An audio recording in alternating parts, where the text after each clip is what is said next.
আসসালামু আলাইকুম, সকলে কেমন আছেন? আশা করি মহান আল্লাহ পাকের অশেষ রহমতে যে যেখান থেকে দেখছেন সকলে অনেক ভালো আছেন। তো আজকে আপনাদের দেখাবো আপনাদের সবসময়ের একটা সমস্যা, জমিন টুলপাত করতে গেলে মধ্যখানে দাগ থাকে এবং আদার্স অন্য সমস্যাগুলো সলভ করেন জমিন উঠাতে গিয়ে।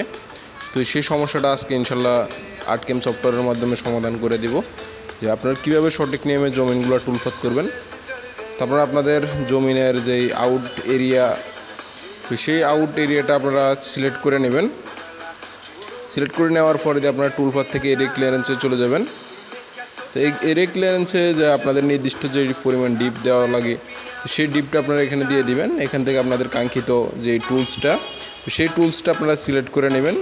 তো এখানে সবচেয়ে গুরুত্বপূর্ণ বিষয় হচ্ছে আপনাদের স্টেপ ওভার। এখান থেকে আপনারা 6 mm কিংবা 4 mm যে কাটারটা ইউজ করেন, তো সেই কাটারে আপনারা যদি কেউ 6 mm দিয়া জমিন টুলপাত করতে চান, সর্বোচ্চ 3 মিলি পর্যন্ত দিতে পারেন, এবং যারা 4 মিলি দিয়ে করতে চান সর্বোচ্চ 2 মিলি পর্যন্ত দিতে পারেন।